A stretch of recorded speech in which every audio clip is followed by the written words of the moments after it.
Mobile report YouTube channel சொந்தங்களுக்கு வணக்கம். நாங்கள் இன்று கதைக்க இருக்கின்ற விடயம் மாண்புடன் கூடிய மாதவிடாய், அதாவது டிக்னிஃபைட் மென்ஸ்ட்ருவேஷன். ஆனால் நாங்கள் தான் சில சமூக கட்டமைப்புகளை வைத்துக்கொண்டு இந்த விஷயத்தை பெரிதுபடுத்தி கொண்டு இருக்கின்றோம். அந்த நேரத்தில் பிள்ளைகள் பலவீனமாக இருக்கலாம், அதனால அந்த குடும்பத்தில் அவர்களுக்கு பாரமான நிலைகளை கொடுக்க மாட்டார்கள். அது நியாயம்.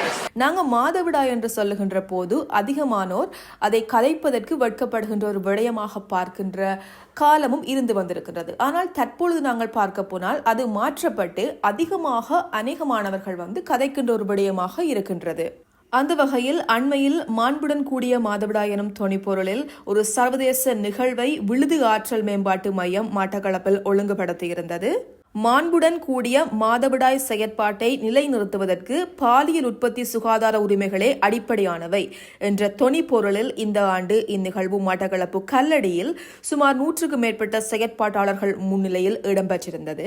சமூக கட்டமைப்புகளினால் வடிவமைக்கப்பட்ட கருத்தியல்களை பெரிதுபடுத்திக் கொண்டு பெண்களின் விவகாரங்களை நாங்கள் பெரிய விடயமாக பார்க்காமல் விலகி இருந்து வந்திருக்கின்றோம். ஆனால் அவற்றை இனிமேலும் நாங்கள் பின்பற்றி நடக்காமல் இந்த மூடத்தனங்களை மாற்றியமை வேண்டும் என்று மட்டக்களப்பு மாவட்ட செயலாளர் ஜுலைகா ஜஸ்டினா அம்மணி அவர்கள் இந்நிகழ்வில் கலந்து கொண்டு தெரிவித்திருந்தார். மாதவிடாய் எனும் விடயத்தை நாங்கள் மறைக்காது துணிவுடன் முன்னெடுத்து செல்ல வேண்டும். அதற்கான காலம் இப்பொழுது கைகூடி வந்திருக்கின்றது. தொலைக்காட்சிகளில் கூட இப்பொழுது இது பற்றி விளம்பரங்கள் ஒளிபரப்பப்படுகின்றன. விழுது ஆற்றல் மேம்பாட்டு மையம் முன்னெடுத்துள்ள இதுவரை காலமும் பேசப்படாது மறைக்கப்பட்டு வந்திருக்கின்ற, ஆனால் கட்டாயம் பேசப்பட வேண்டிய பெண்களின் மாண்புறு மாதவிடாய் எனும் விடயத்தை மாவட்ட செயலக நிர்வாகத்தின் முழுமையான ஆதரவை நான் வழங்குவேன் என்றும் அவர் மேலும் குறிப்பிட்டிருக்கின்றார். இந்நிகழ்வு பற்றி தெளிவூட்டிய விழுது ஆற்றல் மேம்பாட்டு மையத்தின் நிகழ்ச்சி திட்ட தலைமை அதிகாரி இந்துமதி, இளவயது திருமணங்கள், சிறுவர் துஷ்பிரயோகங்கள், பாலியல் துஷ்பிரயோகங்கள் அதிகரித்துள்ள தற்போதைய காலகட்டத்தில் இந்த குற்ற செயல்களுக்கான காரணங்களை ஆராய்கின்ற போது அதற்கு பின்னணியில் மாதவிடாய் பற்றிய தெளிவு பெண்களிடமும் ஆண்களிடமும் இல்லாதது கண்டறியப்பட்டிருக்கின்றது.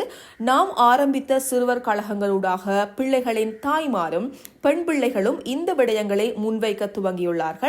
எனவே ஆய்வுகளின் அடிப்படையில் இந்த விடயத்திற்கு கூடுதல் கவனம் எடுக்க வேண்டும் என்பதும் சிபாரிசுகள் மூலம் முன்வைக்கப்பட்டது. அதன் அடிப்படையில் இந்த திட்டம் துவக்கி வைக்கப்பட்டிருக்கின்றது என்று குறிப்பிட்டிருந்தார்.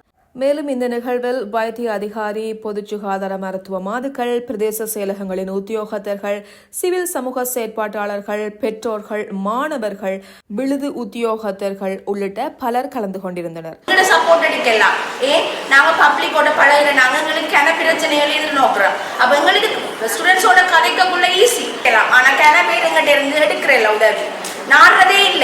உண்மையிலேயே இது ஒரு பாராட்டப்பட வேண்டிய விடயம். ஏனென்று சொன்னால் ஒரு சமூக விழிப்புணர்வை ஏற்படுத்தும் முகமாக இந்த நிகழ்வு ஒழுங்குபடுத்தப்பட்டிருந்தது.